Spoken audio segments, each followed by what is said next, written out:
আসসালামু আলাইকুম শিক্ষার্থী বন্ধুরা, সবাইকে স্বাগত জানাচ্ছি বাংলাদেশের সর্বপ্রথম পূর্ণাঙ্গ এবং ডিজিটাল একটি সহায়ক বই ইজি অ্যাকাউন্টিং বইয়ের বেসিক কনসেপ্টের ক্লাসে।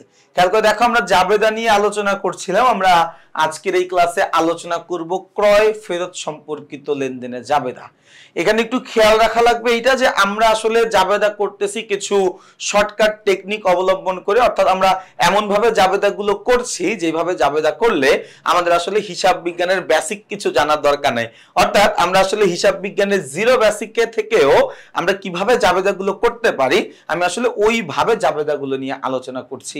তোমরা অনেকেই আছো যে বেসিক থেকে জাবেদা শিখতে পছন্দ করো, অর্থাৎ বেসিক দিয়ে কিভাবে জাবেদা করতে হয় সেটা করতে পছন্দ করো। সেইভাবে যদি তুমি জাবেদা করতে চাও তাহলে আমাদের ইজি অ্যাকাউন্টিং বই তৃতীয় অধ্যায় দুতরফা দাখিলা পদ্ধতি নামে যেই অধ্যায়টি রয়েছে, সেই অধ্যায়ে ডেবিট ক্রেডিট বিশ্লেষণের একটি পর্ব রয়েছে।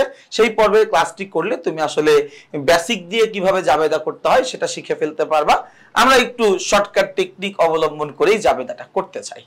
আমরা যদি একটু খেয়াল করে দেখি, ক্রয় ফেরত সম্পর্কিত লেনদেনের আগে আমাকে এই জিনিসটা মনে রাখা লাগবে, আমি ক্রয় করে যদি ফেরত দিই সেটাই ক্রয় ফেরত, আমি ক্রয় করে ফেরত দিয়েছি সেটাই ক্রয় ফেরত।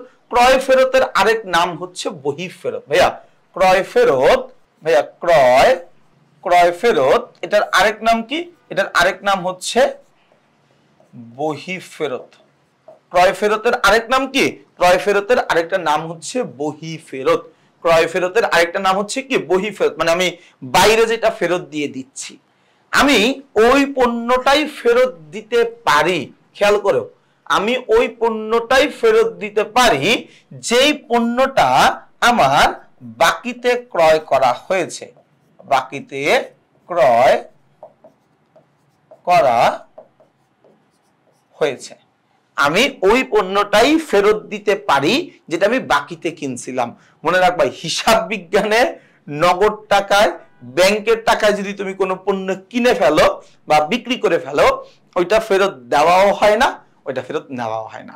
তার মানে বাকিতে পণ্য ক্রয় আমি যখন করছিলাম, খেয়াল করিও ভাইয়া, ক্রয় সম্পর্কিত লেনদেনে কিছুক্ষণ আগে আমরা করলাম, আমি যখন বাকিতে পণ্য ক্রয় করছিলাম তখন আমি জাবেদা দিছিলাম, এই বাকিতে যখন পণ্য ক্রয় করছিলাম তখন আমি জাবেদা দিছিলাম ক্রয় হিসাব ডেবিট এবং পাওনাদার হিসাব ক্রেডিট, তাই না? ক্রয় হিসাব ডেবিট এবং পাওনাদার হিসাব ক্রেডিট, এই জাবেদাটা দিছিলাম। এখন তুমি চিন্তা করে দেখো, ক্রয় এটা যেমন ধরনের লেনদেন, ক্রয় ফেরত কি তার ঠিক উল্টা লেনদেন না? মানে আমি পণ্য কিনে নিয়ে আসছি, আমি পণ্যটা ফেরত দিয়ে দিছি। তাই এটা কিন্তু একটা আরেকটার উল্টা জিনিস। সে কারণে তুমি একটা কাজ করতে পারো যে ক্রয় ফেরত জাবেদাটা এক প্রকারের মুখস্থ রাখতে পারো, সেটা হচ্ছে পাওনাদার হিসাব ডেবিট আর হচ্ছে ক্রয় ফেরত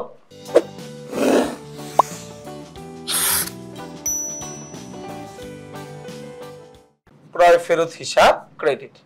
তুমি চাইলে এরকম এক প্রকারের মুখস্থ করে রাখতে পারো, মুখস্থ না করতে চাইলেও এমনিতেও আসলে করা যায়। আমরা একটু টেকনিকটা দেখি কিভাবে আমরা করব। ক্রয় ফেরত হিসাব সব সময় ক্রেডিট করতে হবে। ক্রয় ফেরত হিসাব সব সময় ক্রেডিট করতে হবে। যেই মাধ্যমে পণ্যটা ক্রয় করা হয়েছিল, সেই মাধ্যমটিকে ডেবিট করতে হবে। যেই মাধ্যমে পণ্যটি ক্রয় করা হয়েছিল সেই মাধ্যমটিকে ডেবিট করতে হবে। সেই মাধ্যমটিকে কি করতে হবে? ডেবিট করতে হবে। এখন আমি তো একটা মাধ্যমেই পণ্য ক্রয় করে ফেরত দিতে পারি, সেটা হচ্ছে বাকিতে, সেটা হচ্ছে ধারে। তার মানে এখানে ঘুরে ফিরে প্রতিবারই পাওনাদার হিসাবকেই ডেবিট করতে হবে এবং ক্রয় ফেরত হিসাবকেই ক্রেডিট করতে হবে। একটু খেয়াল করে রাখো ভাইয়া, এক নম্বর লেনদেনে কি বলা আছে? পণ্য ফেরত দেওয়া হলো কত টাকা? 500 টাকা। তাহলে পণ্য ফেরত দিছি মানে কি? চোখ বন্ধ করে ক্রয় ফেরত হিসাবকে ক্রেডিট করে দিতে হবে। চোখ বন্ধ করে ক্রয় ফেরত হিসাবকে কি করব? ক্রেডিট করে দিব। তাহলে এইখানে আমি লিখলাম ক্রয় ফেরত হিসাব ক্রেডিট, এখানে আমি লিখে দিলাম ক্রয় ফেরত হিসাব ক্রেডিট। ভালো কথা লিখছি আমি, ক্রয় ফেরত হিসাব ক্রেডিট। আমি যেই মাধ্যম ব্যবহার করে পণ্যটা ক্রয় করছিলাম, মাধ্যমটাকে ডেবিট করে দিব। শুরুতেই বলছি আমি ওই পণ্যটাই ফেরত দিতে পারবো যেটা আমি বাকিতে কিনছিলাম। আমি ওই পণ্যটাই ফেরত দিতে পারবো আমি যেটা বাকিতে কিনছিলাম। কেমনে কিনছিলাম? বাকিতে কিনছিলাম। তাহলে বাকিতে কিনলে ছিল পক্ষ ছিল কি পাওনাদার হিসাব, লিখে দিলাম পাওনাদার হিসাব ডেবিট। কথা কি বুঝা গেছে? দেখো তো এই জাবেদার মতো হয়েছে কিনা। আরেকটা লেনদেন আমরা দেখি, নিম্নমানের জন্য মাসুদকে পণ্য ফেরত দেওয়া হলো 1000 টাকা। পণ্য ফেরত দিছি, তার মানে চোখ বন্ধ করে ক্রয় ফেরত হিসাবকে ক্রেডিট করতে হবে। পণ্য ফেরত দিছি, তার মানে চোখ বন্ধ করে ক্রয় ফেরত হিসাবকে কি করতে হবে? ক্রেডিট করতে হবে। লিখে দিছি ক্রয় ফেরত হিসাব ক্রেডিট। লিখে দিছি ক্রয় ফেরত হিসাব ক্রেডিট। ক্রয় ফেরত হিসাব ক্রেডিট।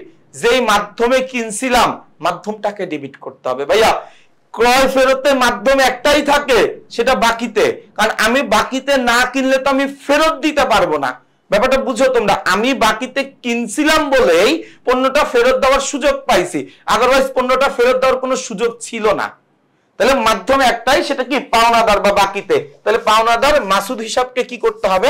ডেবিট করে দিতে হবে। কথাটা কি বুঝে আসছে? আর একটা লেনদেন দেখবো, আর একটা লেনদেন। একটা লেনদেনে কি বলছে দেখো তো, বলছে 10% কারবারি বার্তায় ক্রয়কৃত পণ্য মিরাজকে ফেরত দেওয়া হলো 500 টাকা। এই 500 টাকা তালিকা মূল্য, এটা জানার দরকার নেই, এটা ফাও কথা। ভাই একটু খেয়াল করো, 10% কারবারি বার্তায় ক্রয়কৃত পণ্য মিরাজকে ফেরত দেওয়া হলো কত টাকা? 500 টাকা। ভাইয়া 500 টাকার 10%, 500 টাকার 10% কত? 50 টাকা। তার মানে এই জায়গা থাকতেছে কত? 450 টাকা। কত টাকা থাকতেছে? 450 টাকা। আমি কি করছি ভাইয়া? মিরাজের কাছ থেকে পণ্য কিনা মিরাজকে ফেরত দিয়ে দিছি। কারবারি বার্তা বাদে কিনছিলাম, কারবারি বার্তা বাদে ফেরত দিব। কারবারি বার্তা যেখানেই দেখবো সেখানেই বাদ দিব। কারবারি বার্তা যেখানেই দেখবো সেখানেই বাদ দিব। তাহলে আমি এখানে বাদ দিয়ে দিই ভাইয়া, 10% কারবারি বার্তায় ক্রয়কৃত পণ্য মিরাজকে ফেরত দেওয়া হলো। টেকনিকটা কি? ক্রয় ফেরত হিসাব সবসময় ক্রেডিট করতে হবে। এই যে আমি লিখে দিলাম ক্রয় ফেরত হিসাব ক্রেডিট। লিখে দিলাম ক্রয় ফেরত হিসাব ক্রেডিট। যেই মাধ্যমে ক্রয় করা হয়েছিল সেই মাধ্যমটিকে ডেবিট করতে হবে। মাধ্যম ছিল মিরাজ, মাধ্যম ছিল বাকিতে, মাধ্যম ছিল পাওনাদার। তাহলে এই যে আমি লিখে দিলাম পাওনাদার মিরাজ হিসাব ডেবিট। কত টাকা? 450 টাকা। 450 টাকা। আমার কথাটা কি বুঝা গেছে ভাইয়া? ভাই আমার কথাটা কি বুঝা গেছে কিনা আমাকে বলিও। তার মানে এই যে আমরা যতটুকু শিখলাম, এই যে যতটুকু আমরা শিখলাম ক্রয় ফেরত সংক্রান্ত লেনদেন, এখানে আসলে আমার একটা জাবেদা মুখস্থ করতে পারলেই আমার আলোচনাটা শেষ হয়ে যাচ্ছে। আমি এখানে একটা জাবেদা যদি মুখস্থ রাখতে পারি তাহলেই আমার পূর্ণাঙ্গ আলোচনা হয়ে যায়। সেটা হচ্ছে পাওনাদার হিসাব ডেবিট, ক্রয় ফেরত হিসাব ক্রেডিট। পাওনাদার হিসাব ডেবিট, ক্রয় ফেরত হিসাব ক্রেডিট। কথাটা কি বুঝা গেছে ভাইয়া? ভাই কথাটা কি বুঝা গেছে কিনা আমাকে বলিও। তাহলে ক্রয় ফেরত সম্পর্কিত লেনদেনটা আমি আশা করি সবাইকে বুঝাইতে পারছি। যারা যারা ক্লাসটা মনোযোগ দিয়ে করেছো তোমাদেরকে অনেক অনেক অনেক ধন্যবাদ।